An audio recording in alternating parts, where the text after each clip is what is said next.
السلام عليكم ورحمة الله وبركاته.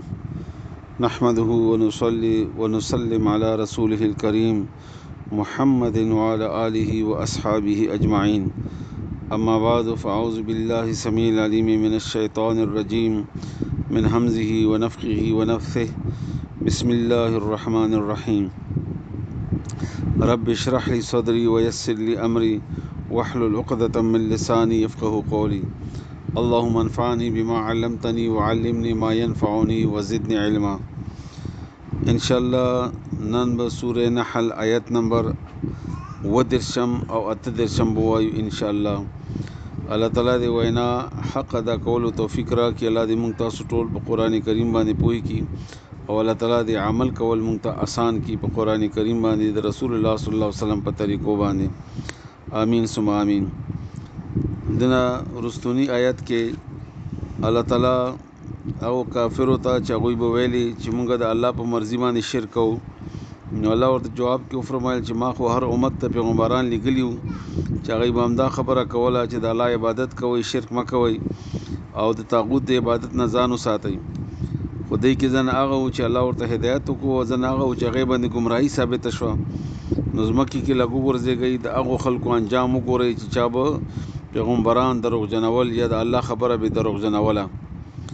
اوس رسول الله صلی الله علیه و آله وسلم تعالی فرمایي چونکه رسول الله صلی الله علیه وسلم به کافرو باندې ډیر زیات دا کوشش وکاو، دا به حرص وو چې ډیر نه ډیر کافر د مسلمانان شي او جنت ته دلاړ شي، جهنم نه بچ شي. او دا خبر الله تعالی په سوره توبه اخیری آیتونو کې هم کړی دا چې حریص علیکم بالمؤمنین رؤوف رحیم، چې دا رسول الله صلی الله علیه وسلم په تاسو باندې حریص دی، هغه ډېر حرصناک دی په دې باندې چې تاسو د جهنم نه بچ شئ، سزا نه بچ شئ، ګناه نه ځان بچ کړئ چې الله سزاګانې در نه کړي. نو اوس الله تعالی د کافرو باره کې د رسول الله صلی الله علیه وسلم حرص باره کې فرمایي ان کچرې تحرسو کې علی هداهم، د دې په هدایت باندې، یعنی که ته ډېر حریص شي دې ته په هدایت باندې، فإن الله بس بشک الله تعالی لا يهدي هدایت نه کوي من هغه چاته یضل چې گمراهی کی او گمراه کی الله تعالی اسنا، بلکې گمراهی د پاره کافر مسلسل گناهونه نافرمانی، د الله د خبرې نه انکار، د رسول الله صلی الله علیه وسلم خبرې نه انکار، د پیغمبر خبرې نه انکار، او بیا د هغې په مقابله راشي. نو چې راشي اخر دې حد ته ورسیږي چې هغه زړه تکتور شي. لکه ما تاسو ته د یو حدیث مفهوم بیان کړی چې کله انسان یو ګناه وکړي نو زړه باندې تور ټاکی ولګي، چې بله ګناه وکړي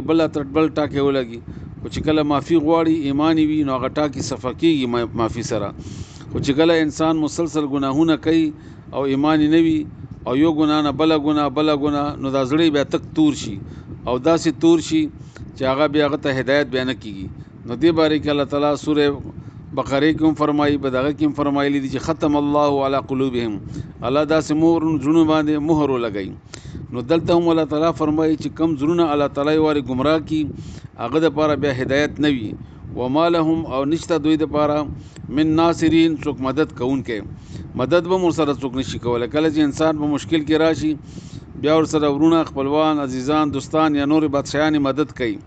دوی سره به هیڅ څوک مدد نشي کولی، مددگار به نه وي. او دا ډېر سخت حالت دی د کافر. واقسموا او دوی قسمونه خوري بالله په الله تعالی باندې جهد ایمانهم، سخت قسمونه.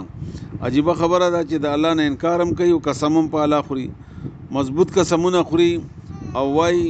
چې لا یبعث الله، هیڅ کله به پانه سي الله تعالی من هغه څوک یموت چې مړ شي مړ کېږي، یعنی د مړي بالا چرې پانه سي. دوی دا قسمونه خوري مړ چې شو دا به د کافرو د مکې د کافرو هم دغه عقیده وه چې وارې سړی مړ شي خاورې یری شي اډوکي خاورې شي، دا بیا څنګه را ژوندي کېږي. رسول الله صلی الله علیه وسلم ته بیا هم مخامخ ویلی چې دا دروغ دی چې مړي ژوندي کېږي. نو دوی قسمونه خوري چې مړي به بیا نه ژوندي کېږي. نو الله ورته جواب کې فرمایي چې بلا ولې نه، وعدن دا وعده ده علیه په هغه باندې، دا د الله تعالی وعده ده حقا رښتینی، دا به راپاڅېږي. او دې دپاره الله تعالی په قرآن کریم کې څو مثالونه بار بیان کړي دي. د ځمکې مثال الله تعالی ورکوي چې د ځمکه ګوري چې شاړه وي وچه وي او بیا زمیندار پکې دانه وکري، بیا باران وورېږي، بیا تکه شنه شي او بیا هغه وچ شي، بیا ورې بلی شي، بیا الله تعالی شنه کړي. دا دلیل د دې خبرې چې دا انسان به هم د کرنګي را پاسیږي ژوند کیږي به خو بهرحال د دوی ایمان نو الله فرمایي دا د الله رښتینی وعده ده لیکن اکثر الناس اکثر د خلکونه لا يعلمون پوهیږي نه ځانم نه پوهیږي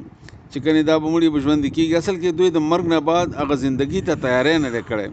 او هغه ژوندۍ ته دوی تیار نه دي نو چې نه دي تیار نو انکار ته وکړو چې کني اډو داشتنه سره دا ژوندۍ نشته الله تعالی دې موږ داسې اعمال او داسې عقایدونه بچو ساتي امين ان تحرس کته ډیر حرص وکي علی هداهم د دې په هدایت باندې فإن الله بس بشک الله تعالی لا يهدي لار نه خای هدایت نه کوي من هغه چاته یضل چې گمراهی کی وما لهم انشت دوی د پاره من ناصرین څوک مدد کوونکې واقسموا او دوی قسمونه وخوړل بالله په الله تعالی باندې جهد ایمانهم سخت قسمونه چې لا يبعث الله چرب را پانه سوی الله من هغه څوک یموت چمری یعنی څوک چې مړ شي بچره را پانه سي بلا ولنا وعدن دا وعده ده علیه پاغه باندې حقا رښتینی لیکن اکثر الناس اکثر د خلقنا لا يعلمون پوهیږي نه